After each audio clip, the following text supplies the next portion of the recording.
자기를 부인하고 자기 십자가를 지고 따를 것이니라. 누구든지 자기 목숨을 구원하고자 하면 잃을 것이요 누구든지 나와 복음을 위하여 자기 목숨을 잃으면 구원하리라. 아멘. 네. 이렇게 성경 공독하는데 이렇게 뭔가 밀당하는 느낌이 들었어요. 그렇죠? 여러분 분명히 이 템포를 읽고 있는데 약간 또 멈칫했다가 밀당 좋습니다. 여러분 옆에 있는 친구들과 같이 인사하도록 하겠습니다. 우리 저에 있는 친구들과 늘 하는 그 인사죠? 앞에 또 새로운 친구들이 앉았네. 같이 인사하도록 하겠습니다. 주먹을 쥐고 우리 옆에 있는 친구들 가볍게 주먹을 맞추며 인사하겠습니다. 요 형제요! 요 형제요! 네, 옆에 있는 우리 학생들과도 요 자매요! 네, 요 자매요! 비웃었어. 이럴 수가. 자, 여러분 한 주간 잘 지냈습니까? 네. 중1들 잠깐 손 들어볼래요? 중1들 졸업하셨어요? 이번 주에 했어요? 지난주에 했어? 벌써 했구나. 우리 고1들 졸업했어요? 네, 축하드립니다. 우리 중1과 고1들에게 졸업 축하 박수를 하겠습니다. 네, 여러분들 그렇게 졸업하고 중학생이 되고 고등학생이 되고 결국은 고3이 될 거예요.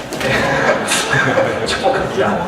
우리 계속해서 시리즈 설교 함께 나누고 있습니다. 마가의 예수 이야기라는 제목을 가지고 함께 8주 동안의 마가복음 설교를 함께 하고 있는데요. 지난 시간에 어떤 얘기인지 기억나세요? 안 나! 여러분들은 정말 훌륭한 것 같아요. 설교자의 마음을 편안하게 해줘. 아무것도 몰라. 지난주에 얘기한 것도 기억하지 못해요. 자, 지난주에 우리가 두 가지 잔치 얘기를 했었죠. 어떤 잔치? 헤롯의 무슨 잔치? 네, 죽음의 잔치. 헤롯이 벌인 죽음의 잔치와 또 어떤 얘기? 예수님이 벌인 오병이어죠. 예수님이 벌인 생명의 잔치. 이렇게 두 가지 이야기를 함께 비교해가면서 봤었어요. 그래서 헤롯은 죽이고 사람을 피 흘리게 하는 잔치였지만 예수님은 생명을 살리고 더 풍성하게 하는 잔치를 벌여주셨다라고 얘기했죠. 오병이어 사건의 의미가 사실은 뭐였다고요? 그냥 배부르고 맛있게 먹고 끝 이거예요? 그렇죠. 장차 예수님께서 자기 몸을 다 찢어서 내어주시는 그 십자가 사건의 예표, 앞으로 올 일에 대해서 상징적으로 보여주신 거다라고 설명을 드렸습니다. 오늘은 어떤 얘기를 하려고 하냐면요. 오늘의 제목은 베드로 대 예수님. 여러분 잘 아는 베드로의 이야기를 같이 하려고 합니다. 마가복음 8장 27절에서 35절의 이야기를 함께 나누도록 할 겁니다. 이거 즐겨보세요? 아니요.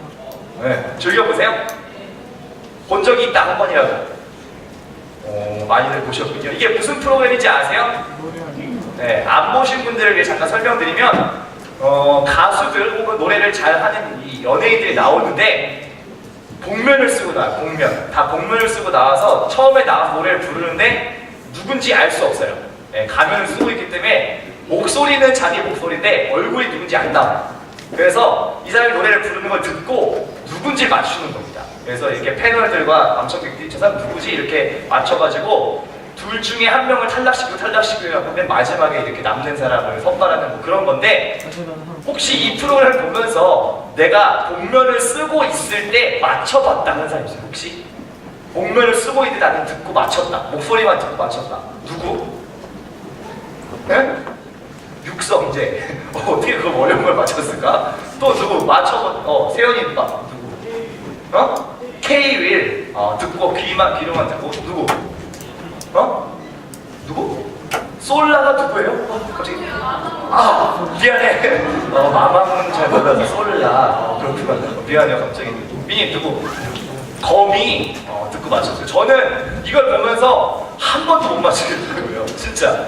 제가 유일하게 하나 딱 맞췄는데 김연우 목소리만 제가 듣고 알았고 나머지는 보통 모르겠더라고요. 이게 참 신기하죠? 그냥 이렇게 얼굴만 가려놓은 것 뿐인데 아무리 들어도 누군지를 잘 모르겠다라는 그런 참 어려운 이런 게 있었고, 비슷한 프로그램인데 또 요즘 이런 것도 있잖아요. 히든싱어.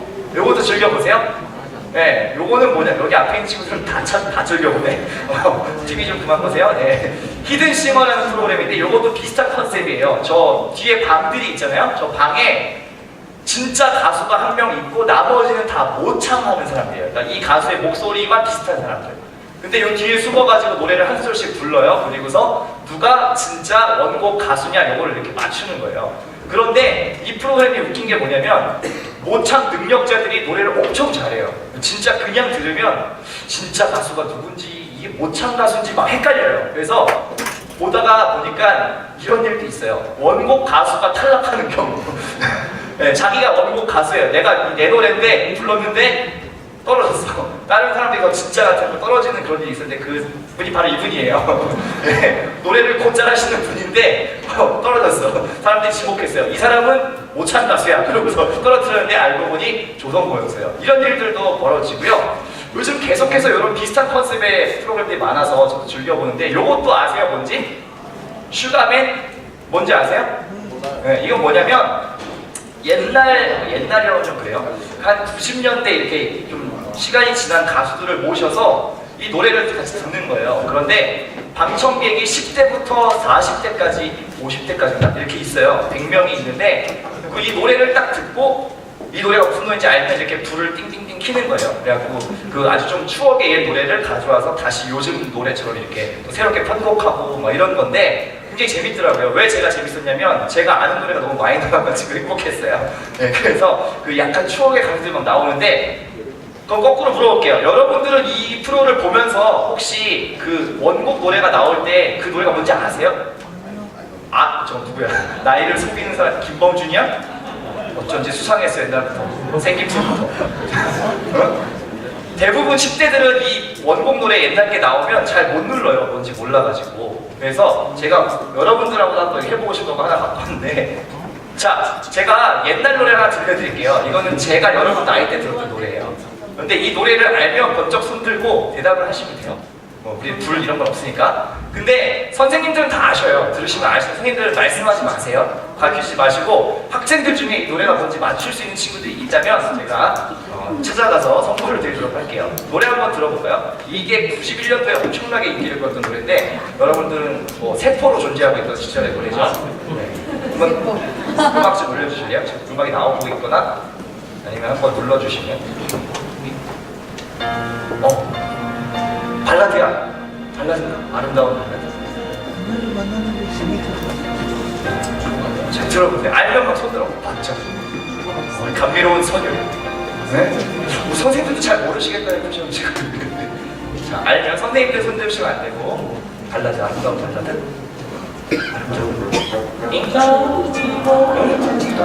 갑자기 발라드인데 뭐야 이게? 뭐야? 알아? 들어봤어? 몇 살이야? 왜 들어봤지? 자, 잠깐만요. 노래 잠깐 멈춰주세요. 자, 중일 아니야? 잠깐만. 노래 잠깐만 멈춰. 자, 귓속말로. 제목이 약간 잘못. 아니, 비슷한데 조금만 더. 아니야. 지금 잘 하고 있는데 제목이 조금 부족해.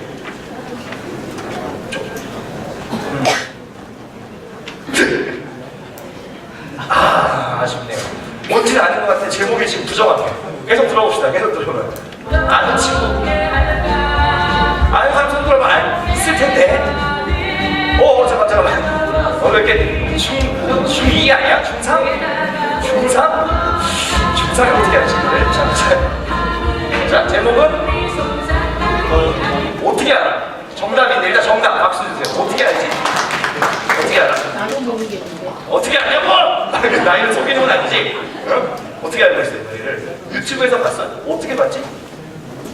찾아봤어? 아까 저 앞에 있는 친구가 뭐라고 얘기했냐면 그녀를 만나는 길 이렇게 얘기해가지고 아쉽게 됐는데 자, 축하해요. 이 노래를 어떻게 맞췄는지 참 수상한 친구들 많네요. 이거 뭐냐면 91년도에 나온 그녀를 만나는 곳 100m 전이라는 노래인데 이 노래가 나오자마자 그 당시에 여러분 음악 중심 뮤직뱅크 같은 프로그램이 있을 때 가요 탑10이라는 게 있었거든요. 거기에서 무려 막 10주 연속 1위 하고 막 이랬던 엄청난 노래예요. 이 노래로 이 사람이 엄청나게 떴어. 유재석이 아니에요. 여러분 가수예요. 가수. 유재석이 아니고 이상우라고 하는 가수인데 아무튼 제가 하고 싶은 얘기 뭐냐면 이 감춰놓고 가려놓고 이 정체를 숨겨놓으면 여러분들 그게 누군지 뭔지 맞추기가 되게 어렵죠. 얼굴만 가려도 헷갈리고 무대 뒤에만 숨어있어도 헷갈리고 노래 모르는 것만 이렇게 들려줘도 잘 몰라요. 그래서 항상 조심해야 될 게 뭐냐면 누군지 모를 때 약간 이렇게 그 사고를 칠 수가 있어요. 잘못된 해프닝이 벌어질 수 있다고. 그런 일이 제일 자주 일어나는 데가 어디냐면 바로 여기예요. 군대. 여러분들 다 군대를 가게 되잖아요, 그렇죠? 남학생들, 그렇죠? 여러분들은 이제 졸업하고 고3이 되고 그리고 군대를 가요. 여러분들 앞에 펼쳐진 그 피할 수 없는 길인데 군대에 아주 재밌는 놀이 중에 하나 뭐가 있냐면 신병놀이라는 게 있어요.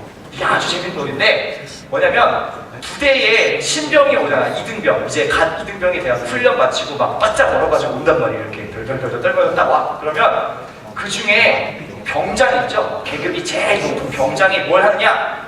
이등병인 척 하는 거예요. 어떻게 이등병인 척 할까? 이등병 옷을 빌려 입고, 원래 이렇게 병장은 4개가 있거든요. 이렇게 마크가. 근데 1개짜리 옷을 이렇게 입어. 그리고 모자가 1개. 그리고 마치 자기도 얼마 전에 온 신병인 것처럼 하면서 이렇게 막 바짝 같이 얼어있는 거예요. 사실은 병장이야. 은착해서. 숨기고 이렇게 같이 이렇게 얼어갖고 막 이렇게 있는 거예요.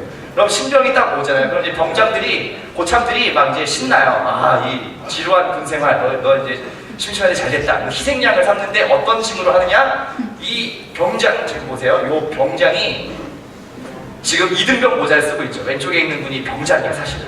네, 제대할 날이 얼마 안 남은 사람인데 이 하나짜리 모자를 쓰고 이렇게 와갖고 이 막 온 신병에게 얘기를 하는 거예요. 몰래 가고. 근데 어디서 얘기해야 되냐면 사람들이 없는, 고참들이 없는 으슥한 데 가가지고 둘이 이렇게 얘기하는 거예요. 그 쪼그려 앉아가지고 이렇게 말을 거는 거예요. 야, 잘 갔어. 반가워. 나도 지난주였어. 막 이러면서 얘기를 거는 거예요. 그러면 이 신병이 처음에 경계를 하죠. 그래? 막 이러다가 야, 편하게 얘기하자. 우리 이제 일주일밖에 차이가 안 나. 그래? 이렇게 해서 막 얘기를 해요. 그러다가 병장인 이등병이 뭘 물어보냐면 야, 근데 우리 부대에서 누가 제일 짜증나냐? 딱 물어보는 거예요. 그러면 여기에 순진한 우리 이등병이 갑자기 마음이 열렸잖아. 이제 아, 내 마음을 터놓고 얘기할 사람이 생겼다. 그러면서 막 얘기하기 시작하는 거예요. 막 그 상병이 약간 짜증나게 굴었고 막 누가 약간 또라이 같고 뭐 이러면서 막 얘기를 해요. 그런데 밤이 되면 어떻게 돼? 이 이등병의 정체가 뭘로 밝혀져요?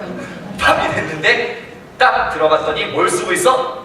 병장 모자 딱 쓰고 있는 거죠. 그걸 봤을 때에 이 이등병의 충격, 이 진짜 멘붕이라는 표현을 넘어서는 그 엄청난 놀라운 그런 일이 벌어지는데, 재밌는 건 이거를 함부로 시전하면 안 돼요. 잘못 시전하면 무슨 일이 생기느냐? 이게 약간 시트콤이긴 한데 이런 일들이 벌어질 수 있어요. 한번 보세요. 진짜 사이코들이지 않냐? 그러게. 나는 완전 정신병원 줄 알았는데. 그래? 아니, 그럼 누가 제일 사이코 같은데? 그거야. 그 상병이지. 그 이빨 자이렌트 같이 생긴 애 있잖아. 아, 지모차 상병? 나는 완전 아주 센 또라이인 줄 알았어. 모르고 있죠, 정체를. 표정이 왜 이래?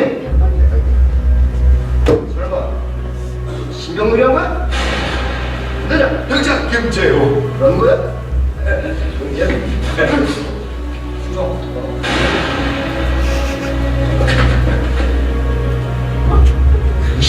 걸렸습니다, 간부한테. 그럼 저보고 계속 이등병인 척하란 말씀이십니까? 그러게 누가 신병놀이를 했어 누가? 그건 초대 전통. 시끄러! 그러다 신병이 이 사실 알고 또 타령하면 어쩔 거야? 제대도 얼마 안 남았으니까 그때까지 이등병이 척하고 있어. 지금도 심사 중인 거 알고 있지? 만에다 사고 터져서 진급에 문제 생기면 나도 내가 어떻게 변할지 몰라. 다들 내 말 뜻 잘 알지? 네. 절대 신병이 최종 병장의 정체를 알게서는 안 된다. 자네 지금부터 이등병이야.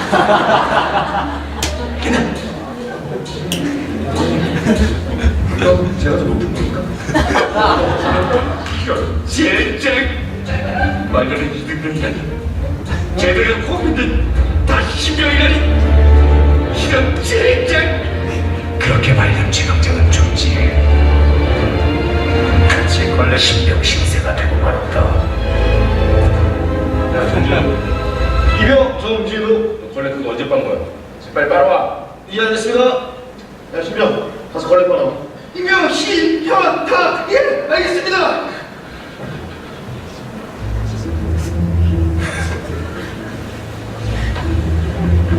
너 뭐해? 걸레 빨러 안 가? 너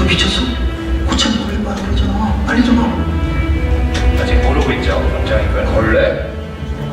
아, 나 이 자식이 정말 이게 보자고.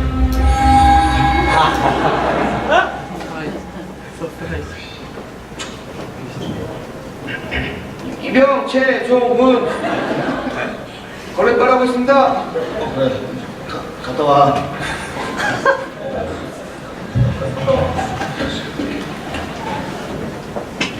네, 이런 잘못하면, 이거 잘못 시전하면 거꾸로 역으로 당할 수도 있어서 항상 조심해야 돼요. 여러분 굉장히 좋은 팁을 알려드렸습니다. 여러분 당하지도 마시고 가서 시전하실 때도 항상 주의해서 하셔야 돼요. 이런 일들, 그 정체를 모르면 항상 이런 뭔가 이렇게 재미난 에피소드들이 일어날 수 있다는 겁니다. 그래서 중요한 건 뭐냐면 상대방에 대해서 우리가 항상 오해하지 않으려면 그 사람이 누군지를 정확히 잘 알아야 돼요. 그래서 여러분 그런 실수 혹시 하신 적 있으세요? 내가 사람을 착각해가지고 뭔가 실수를 했다, 이런 경우 다 있으시죠? 그래서 그 사람이 누군지를 잘 아는 건 정말 중요한 일이에요.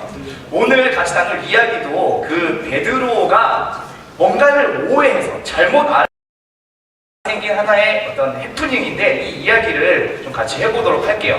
오늘 이 사건이 일어난 무대는 가이사랴 빌립보라고 하는 곳인데요. 지도를 한번 보시면 저기 북쪽에 화살표 찍어진 데 있죠? 저기가 이제 빌립보 가이사랴라고 하는 동네입니다. 그래서 예수님과 제자들이 지금 여기를 거쳐서 저 남쪽에 있는 예루살렘으로 이제 내려가는 중이에요. 그래서 저 꼭대기에서 같이 얘기를 나누는데, 여기에서 예수님과 12명의 제자들이 함께 있을 때 생긴 일입니다. 어떤 일들이 있었는지 한번 지금부터 좀 살펴보도록 할게요. 마가복음 8장 27절 35절 본문 중에 먼저 27, 28절 함께 읽을 텐데요. 성경 펴서 같이 읽어보도록 하겠습니다. 마가복음 8장 27절 28절 찾으셔서 같이 읽어보도록 할게요. 정차절 시간 드리겠습니다. 네, 같이 한번 읽어보겠습니다. 시작. 예수와 제자들이 빌립보 가이사랴 여러 마을로 나가실새 길에서 제자들에게 물어 이르시되 사람들이 나를 누구라고 하느냐? 제자들이 여짜와 이르되 세례 요한이라 하고 더러는 엘리야 더러는 선지자 중에 하나이다. 예수님께서 이 가이사랴 빌립보에서 이렇게 물어보시는 거예요. 예수님 딱 등장하셨어요. 사람들이 나를 누구라고 하냐? 이렇게 물어보셨어요. 왜 물어보셨을까? 갑자기 왜 물어보셨을까요? 왜? 궁금해서. 그러니까 뭐가 궁금해? 궁금하니까 물어봤겠죠? 뭐가 궁금했냐면 이 당시에 예수님이 그 전에 막 병자도 고치고 막 오병이의 기적도 일어나고 하니까 점점 인기가 높아지고 예수님의 이름이 막 알려지기 시작하는 거예요. 그러니까 사람들 사이에 소문이 막 돌기 시작한 거예요. 예수님이라는 사람이 있다더라, 이 사람이 뭔가 신비한 능력이 있다더라, 이러면서 점점 막 인기가 올라가니까 예수님이 이제 물어보셨어요. 사람들이 나에 대해서 뭐라고 얘기하냐? 제자들한테 물어보니까 제자들이 이렇게 얘기를 한 거예요. 세례 요한, 그 지난주에 못 베어 죽었던 세례 요한이 다시 살아난 사람이다, 뭐 이런 얘기를 하는 사람도 있고, 아니면 옛 선지자 엘리야 혹은 비슷한 선지자라고도 합니다, 이렇게 얘기를 했어요. 예수님이 이 얘기를 듣고 다시 묻습니다. 이렇게 물으세요. 29절 30절 함께 읽겠습니다. 또 물으시되 너희는 나를 누구라 하느냐? 베드로가 대답하여 이르되 주는 그리스도시니이다 하매 이에 자기의 일을 아무에게도 말하지 말라 경고하시고, 이렇게 얘기를 하십니다. 사람들은 그렇게 얘기를 해요. 그러니까 예수님이 그 다음 뭐라고 하냐면 그럼 너희들은 나를 누구라고 생각하니? 이렇게 질문을 합니다. 그러자 그때 12명 제자들 중에 수제자, 그리고 가장 열정적이고 가장 앞뒤 안 가리는 베드로가 딱 튀어나와가지고 뭐라고 얘기를 하느냐? 주는 그리스도이십니다, 이렇게 얘기를 딱 해요. 되게 멋있게 얘기를 딱 합니다. 예수님이 이걸 듣고서 그래, 대신 이 이야기를 아무에게도 이야기해서는 안 된다라고 비밀에 붙입니다. 왜 예수님은 이 이야기를 비밀에 붙였을까요? 왜 물어봐놓고 대답했는데 쉿, 비밀, 이렇게 왜 얘기하셨을까요? 예수님은 이상하죠? 왜 비밀이냐면 그것은 아까 얘기한 빌립보 가이사랴라고 하는 그 지역의 특징을 좀 알아야 되는데, 지금 같이 얘기를 나누는 그 지역이 뭐냐면 로마 황제의 신전이 있는 황제의 땅이에요. 그러니까 이스라엘 땅이긴 한데 로마 제국의 통치를 아주 상징적으로 보여주려고 의리의리한 신전과 동상과 이런 것들을 막 세워놓은 곳이에요. 그러니까 거기에서 막 공공연하게 예수님이 그리스도예요, 예수님이 하나님의 아들이에요, 이런 얘기를 하면 굉장히 위험할 수 있잖아요. 그러니까 예수님이 그 얘기는 아직 사람들에게 알리면 안 돼라고 입단속을 시킵니다. 이 빌립보 가이사랴라고 하는 곳이 이 황제를 위한 신전, 이런 걸 막 세우는 거예요. 그러니까 지금 어떤 상황이냐면 이 황제의 신전을 코앞에 두고 예수님이 누구인가를 같이 얘기하고 있는 거예요. 그러면서 베드로가 딱 멋있게 얘기했죠. 주는 그리스도십니다. 예수님이 이 이스라엘 백성을 구원할 존재입니다라고 얘기를 딱 했는데 맞는 말이에요. 맞는 말인데 지금 이 장소와 분위기가 상황은 너무 공공연하게 막 이런 걸 얘기하기에는 약간 애매해. 그러니까 여러분 뭐냐면 약간 그 일제강점기에 막 신사 앞에 가가지고 막 대한독립만세 이런 거 하는 약간 그런 느낌인 거예요. 그러니까 좀 조심해야 된다. 그래서 예수님이 아직은 그 얘기를 할 때가 아니다. 일단 그 얘기는 조용히 하고 있어줘. 부탁을 딱 하시는 겁니다. 베드로가 굉장히 멋있게 얘기를 했어요. 잘 얘기했어요. 그리고 되게 정답, 맞는 얘기를 했어. 왜냐면 이 엄청난 로마 황제의 권력의 상징 앞에서 이게 진짜가 아니라 예수님이 진짜 구원자십니다. 얼마나 멋있어요. 이 얘기를 딱 했는데 그런데 예수님께서 이 이야기를 듣고서 그 다음에 하신 말이 중요해요. 이 말만 놓고 보면 사실 굉장히 멋진 얘기고 잘 말하는 거라서 그 당시에 만약에 페이스북이 있었다. 그러면 제가 봤을 때는 베드로가 만약에 페이스북을 했어요. 거기 글을 썼어. 주는 그리스도십니다. 여기 태그 보이시죠? 가이사랴 빌립보에서 예수님과 함께 태그 해가지고 썼어. 세리마티님의 오명이 좋아하는 이런 글을 썼다. 그러면 제가 봤을 때 삽시간에 이거는 막 좋아요가 막 이 정도 눌려야 돼요. 왜냐면 너무 정답을 잘 얘기했거든요. 너무 잘 얘기했는데 칭찬받아 마땅한 얘기인데 그런데 이 이야기가 사실은 베드로의 위대한 신앙 고백이 아니었어요. 대부분 이 이야기를 여기까지만 딱 읽고 베드로의 위대한 신앙 고백 우리도 본받아야 돼 이런 얘기 하는데 아니에요. 자세히 보시면 그 뒷이야기랑 연결이 돼요. 연결이 아직 안 끝났어. 얘기가 이 얘기를 한 베드로의 마음속에 사실은 흑심이 있었다고. 흑심 까매지죠? 흑심이 있었어. 이게 맞는 말이긴 한데 진짜 베드로가 맞게 얘기했냐가 아니라는 걸 이제부터 알려드릴게요. 베드로가 무슨 생각을 하고 있었는지 한번 살펴보자고요. 31절 이 얘기를 들은 예수님이 갑자기 뜬금없이 이 얘기를 꺼내세요. 31절 32절인데 우리 펴서 같이 한번 읽어볼게요. 함께 읽겠습니다. 시작. 인자가 많은 고난을 받고 장로들과 대제사장들과 서기관들에게 버림받아 죽임을 당하고 사흘 만에 살아나야 할 것을 비로소 그들에게 가르치시되 드러내놓고 이 말씀을 하시니 베드로가 예수를 붙들고 항변하매. 이 놀라운 신앙 고백을 듣자마자 예수님이 갑자기 무슨 얘기를 하냐. 근데 내가 이제 곧 죽게 된다 이렇게 얘기를 하시는 거예요. 되게 뜬금없죠? 네. 예수님만이 구원자십니다. 얘기했는데 근데 난 이제 곧 죽으러 가 이런 얘기 하시는 거예요. 예수님이. 그리고 사흘 만에 다시 부활하게 될 거야 이런 얘기를 딱 하시니까 베드로가 갑자기 황당한 겁니다. 뭔 소리예요? 지금 뭔가 분위기가 좋게 무르익어가고 있잖아요. 막 사람들의 인기도 막 높아지고 뭔가 예수를 따르는 사람들 늘어나는 것 같고 그리고 자기들은 최측근에서 같이 있는 제자니까 뭔가 설레잖아. 기대가 되잖아. 근데 예수님이 갑자기 김 빠지게 뭐라 그래요? 나 이제 근데 죽을 거야 이런 얘기를 하니까 베드로가 너무 황당한 겁니다. 그래서 뭐라고 했다고요? 항변했다고. 막 말려요. 무슨 소리예요 예수님 지금?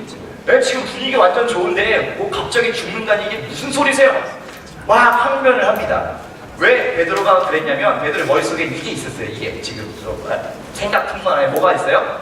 왕관이죠. 왕관. 뭐냐면 베드로의 머릿속에는 지금 어떤 시나리오가 흘러가야 된다고 생각하냐면 예수님이 짜잔 등장했죠. 세례 요한도 죽었죠. 이제 예수님에게 모든 관심이 집중돼 있죠. 그리고 막 기적을 베풀잖아요. 막 사람들 고치죠. 막 5,000명 먹이죠. 그리고 막 사람들이 전국적으로 막 소문이 일어나는 거야. 예수라는 사람이 진짜 우리가 기다리던 그 구원자인가 보다. 그 메시아인가 보다. 이 사람 뭔가 일 낼 것 같아.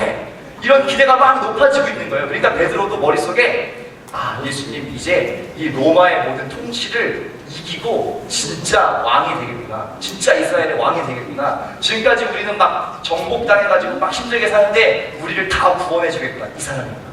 그 생각을 하고 있었던 거예요. 그러니까 왕이 돼야 된다고 굳게 믿고 있는데 갑자기 뭐래요? 예수님이 우리는 이제 나는 죽어야 돼. 나는 죽을 거야. 곧 죽게 될 거야. 이런 얘기 하니까 베드로가 너무 황당한 거죠. 이거 아닌데? 내가 생각했던 그거 아닌데? 안 돼! 막 항변을 하는데 여러분 성경에 굉장히 예의 바르게 항변하다라고 써 있잖아요. 여러분 이런 게 아니에요. 예수님 그러시면 안 되고요. 다시 한번 다시 좀 생각 고치시. 이게 아니라 대든 거예요. 막 대든 거예요. 항변하다라는 이 단어가 에피티마우라고 하는 단어인데 이거 뭐에 쓰는 단어냐면 귀신 쫓을 때 뭔가 이렇게 막 악한 영들을 축기할 때 쓰는 그런 표현이에요. 그러니까 뭐냐면 베드로가 지금 막 대들면서 이런 식으로 말하는 거죠. 미쳤어요 예수님 지금 미쳤어. 정신 나가셨어요. 예수님 지금 뭔가 좀 이상해요 지금 예수님. 어떻게 맨정신으로 그런 소리를 할 수가 있어요? 지금 분위기가 얼마나 좋아요. 지금 모든 사람들이 예수님을 주목하고 있어요. 근데 무슨 소리? 지금 정신 차려 예수님. 내가 봤을 때 거의 멱살 근처까지 간 것 같아. 무슨 소리가 막 따집니다. 꾸짖어요. 막 혼내 예수님을. 미쳤죠, 제자인데. 막 혼내 예수님을. 예수님 정신 나갔어 지금. 무슨 소리 하는 거예요? 막 흥분합니다. 왜 베드로가 이렇게까지 했어요? 왜 그랬어요? 네. 베드로의 머릿속에 계속 왕 되는 거 생각하고 있다니까. 예수님이 왕이 돼야 그 다음 나도 뭔가 옆에서 한 자리 같이 할 거 아니야. 얼마나 좋아. 왕, 그리고 자기들은 뭐가 돼? 뭐 국회의원쯤은 하겠죠. 옆에서 총리를 하는 거죠. 이거를 막 생각하고 있는데 지금 예수님이 갑자기 이 모든 환상을 부서뜨리며 나는 이제 뭘 하고 있어 이렇게 얘기하니까 베드로가 너무너무 화가 난 거야. 항변 막 소리를 지르면서 뭐 하시는 거예요? 예수님 지금 정신 나갔어. 막 소리를 지릅니다. 그래서 예수님이 뭐라고 해요? 예수님도 화났어. 그 다음에 보면 33절인데 제가 읽어볼게요. 예수께서 돌이키사 제자들을 보시며 베드로를 꾸짖어 이르시되 뭐라고 얘기해요? 사탄아 내 뒤로 물러가라. 내가 하나님의 일을 생각하지 아니하고 도리어 사람의 일을 생각하는도다 하시고 라고 말하면서 예수님도 엄청 베드로를 혼내킵니다. 이거 엄청난 표현이에요. 제자인 베드로한테 사탄아 이러면서 막 화를 내는데 베드로 자체를 뭐라고 했다기보다 베드로의 마음속에 있는 그 하나님이 원하시지 않는 그 마음을 본 거예요. 그러니까 사탄아라고 얘기하면서 네가 하나님 기뻐하시는 일을 생각하지 않고 지금 너 좋아하는 일만 생각하고 있구나 라고 이렇게 강력하게 얘기를 한 겁니다. 베드로는 사실 어떻게 보면 참 이게 지금 슬픈 장면이에요. 베드로가 계속 예수님과 함께 먹고 자고 따라다니고 기적도 보고 다 경험했어요. 제일 가까이에서 모든 걸 본 사람이에요. 그런데 사실 이 신앙 고백은 완전한 것이 아니라 반쪽짜리 신앙 고백이었다. 왜요? 그 속에 내 욕심이 너무 많이 들어가 있는 거예요. 예수님과 가장 가까이 있지만 사실은 그 예수님을 가지고 내 야망을 이뤄봐야지라는 생각이 베드로의 머릿속에 있었단 말이에요. 그러니까 예수님이 그걸 엄청 혼내면서 사탄아 물러가라라고까지 예수님이 딱 집어가지고 얘기를 하셨다는 겁니다. 우리도 한번 잘 고민해볼 필요가 있어요. 우리가 지금 몸은 교회에 와 있어요, 그렇죠? 우리 어릴 때부터 교회를 열심히 다녔어요. 네, 엄마 아빠 따라서 계속 왔다 갔다 하고 설교도 많이 듣고 수련회 나오면 눈물도 흘리고 예수님에 대해서 많이 들었어, 많이 알아요. 그런데 정말 중요한 건 뭐냐면 우리도 베드로와 같은 실수를 할 수 있는 사람이라는 거예요. 어떤 실수요? 예수님에 대해서 많이 알고 들었지만 정말 예수님께서 원하시는 그 삶을 사는가 하는 부분에 있어서는 이게 또 다른 얘기일 수 있다는 거예요. 베드로처럼 예수님을 따르지만 그래도 뭔가 내가 원하는 거, 예수님 따르지만 뭔가 내가 이루고 싶은 나의 꿈 이런 것들을 가지고 예수님을 적당하게 이렇게 끼워 맞출 수 있다는 거예요. 그런 위험이 우리에게 항상 있어요. 그런 유혹이 있고요. 베드로도 넘어지잖아요. 직접 예수님의 그 모든 걸 봤는데도 이 베드로도 실수하잖아. 그러니까 우리도 정말 정신을 잘 차리지 않으면 우리도 그럴 수 있다는 거예요. 예수님을 팔아서 나 좋은 일 하고 싶은 거예요. 저 같은 전도사들도 그런 위험이 얼마나 많겠어요. 예수님 얘기 제일 많이 해. 근데 예수님께서 원하시는 삶을 살지 않으면 제가 제일 불쌍한 사람이죠. 그렇죠? 항상 우리가 이걸 조심해야 돼요. 나의 욕심을 위해서 예수님을 이렇게 막 끼워 맞추거나 하면 안 돼. 예수님을 통해서 뭔가 내가 되고 싶다. 막 이름을 날리고 싶다. 예수님을 통해서 나도 뭔가 잘 되고 싶다. 이런 욕심이 있으면 안 된다고요. 예수님께서 오늘 뭐라고 얘기하시는 거냐면 그 세상의 가치관 안에서 빌립보 가이사라라고 하는 그 로마 황제의 그 세상의 논리 앞에서 이 신앙 고백을 위대하게 했잖아요. 그런데 정말 그 신앙 고백대로 살으라는 거예요. 베드로는 말은 진짜 멋있게 했어. 주는 그리스도십니다. 예수님이 구원자입니다. 예수님께서 이 모든 거를 다 구원하실 겁니다. 말은 정말 잘했거든요. 근데 그 다음에 이야기를 들어보니까 베드로의 머릿속에 뭐가 들어있는지 확실하게 튀어나왔죠. 막 화내잖아요. 예수님 죽는다 그러니까. 아닌데 내가 생각했던 게 아니거든. 예수님 죽으면 안 되거든.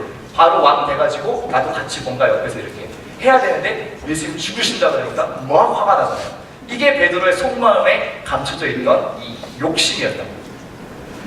예수님께서는 분명히 뭐라고 얘기하시느냐, 내가 가는 길을 따라오려면, 너희가 정말 제자가 되려면 내가 가는 그 길을 너희도 가야 된다라고 얘기하세요. 그런데 우리는 대부분 예수님은 좋아해. 예수님의 하신 일도 멋져. 예수님의 그 사랑도 너무 좋아. 그런데 예수님께서 가신 그 길을 똑같이 가라고 하면 망설여져요. 왜요? 예수님 가신 길이 무슨 길이기 때문에 그래요? 잘 아시는 것처럼 십자가의 길이에요. 고난의 길이에요. 뭔가 희생해야 돼요. 다른 사람을 위해서 줘야 돼요. 져야 돼요. 이 길을 가라고 하니까 그건 부담스러운 거예요. 베드로 지금 똑같은 거죠. 예수님 죽어야 된다고 하니까 안 된대요. 그 길 가라고 하니까 베드로 멈칫하는 거예요. 그런데 예수님께서 오늘 분명히 말씀하시는 것은 세상의 가치관 속에서 어떻게 살으라고 얘기하냐면 나를 따라오려거든. 나를 따라오려면 자기 십자가를 지고 따라오라는 거예요. 예수님도 십자가 지실 건데, 예수님도 예수님의 십자가를 지실 건데, 그런데 나를 따라오는 너희들도 너희가 져야 될 십자가가 있다. 그 십자가를 지면서 따라와라라고 얘기하세요. 뭐예요? 예수님을 따르는 사람들은 예수님처럼 희생하고 포기할 줄도 알고 손해볼 줄도 알고 때로는 예수님 믿는 것 때문에 고난당하는 일도 있고 불편한 일도 있을 거라는 거예요. 그런데 그거를 이상하게 여기지 말고 내가 간 길이 그렇기 때문에 너희들도 그런 일들이 있을 수 있다. 하지만 내 길을 잘 따라오면 좋겠다라고 예수님 오늘 얘기하시는 거예요. 그런데 우리는 대부분 그 길은 안 가고 싶어 해요. 힘들거든요. 뭔가 아깝거든요. 아프거든요. 안 가고 싶어요. 그런데 예수님께서 분명히 얘기하세요. 따라오려면 그 자기의 십자가를 각자 지고 나를 쫓아와라 라고 이야기해요.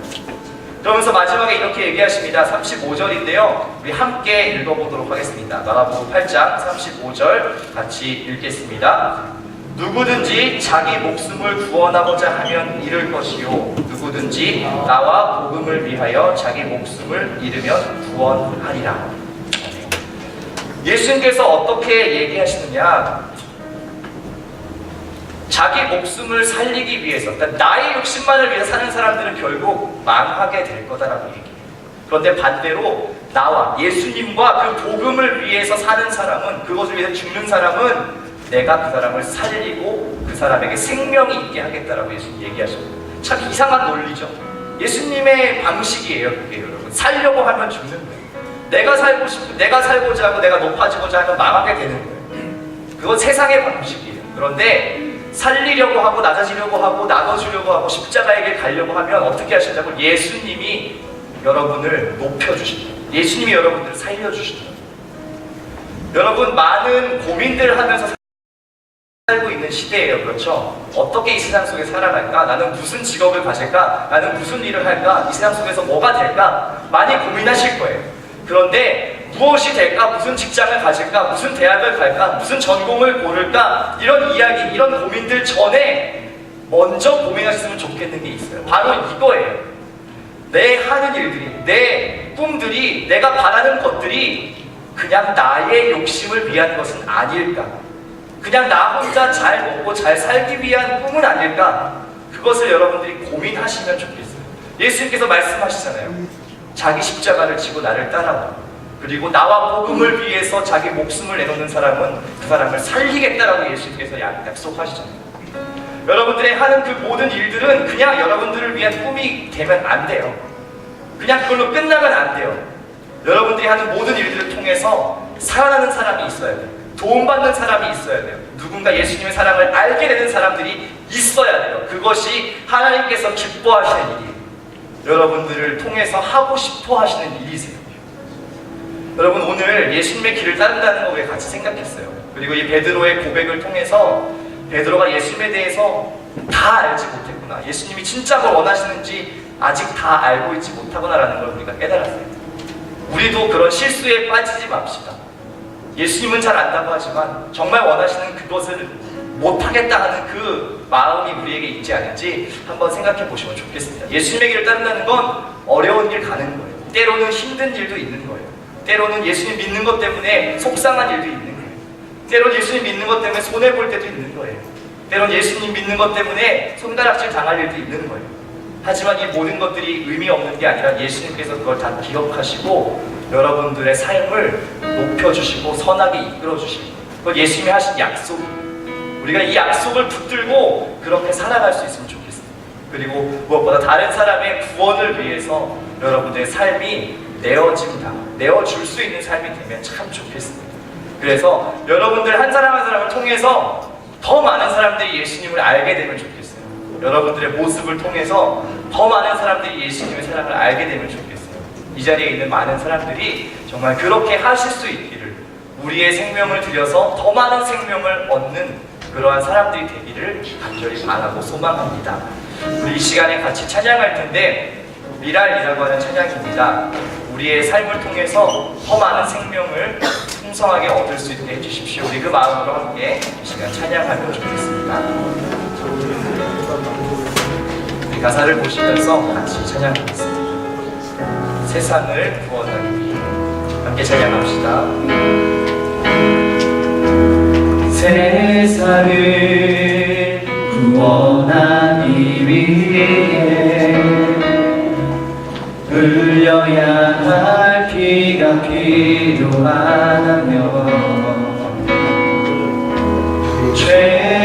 죄를 대신하기 위해 희생의 제물 필요하시다면 내 생명 제단 위에 드리리 주 영광 위에 사용하 함께 고백합시다. 생명이 또 다른 생명이 또 다른 생명 낳고 주님 볼 수 있다면 나의 삶과 죽음도 아낌없이 드리리 죽어야 하시 사는 주의 말씀 믿으며 하나님이라 되어서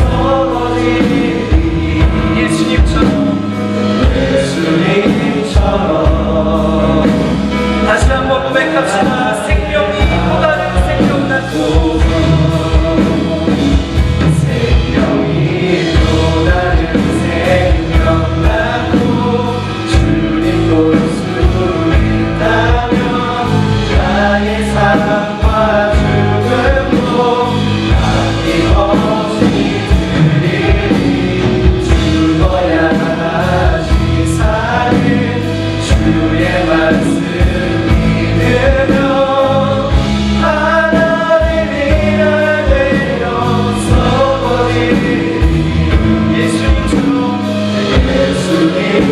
예수님처럼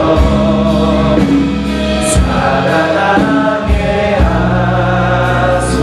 하소서. 우리 시간 같이 한 가지 기도하면 좋겠습니다. 같이 기도할 때 정말 이 찬양의 고백처럼 예수님처럼 살게 하여 주시고 나의 생명을 통해서 더 많은 생명이 구원받을 수 있게 해주십시오.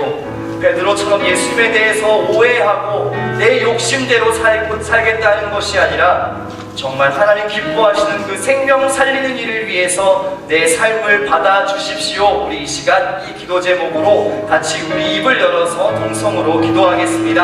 함께 기도합시다. 살아계신 하나님, 이 시간 기도합니다. 하나님, 우리가 예수님에 대해서 바르게 알기를 소망합니다.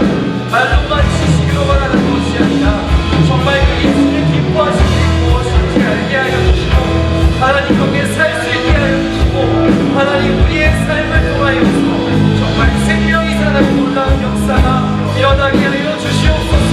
하나님 주님 그리스도이십니다. 그 고백이 우리의 말로만 지지 않게 하시고 우리의 삶을 살려나게 하여 주시기를 간절히 바라고 소망하오니 하나님 그렇게 살게 하여 주시옵소서. 그렇게 살아가게 하여 주시옵소서. 주님 붙잡아 주시기를 원합니다. 하나님 도와 주시옵소서. 주님 주시기를 원합니다. 하나님 붙잡아 주시옵소서. 하나님, 오늘 베드로의 모습을 통해서 우리가 빠지기 쉬운 그런 모습들을 생각합니다.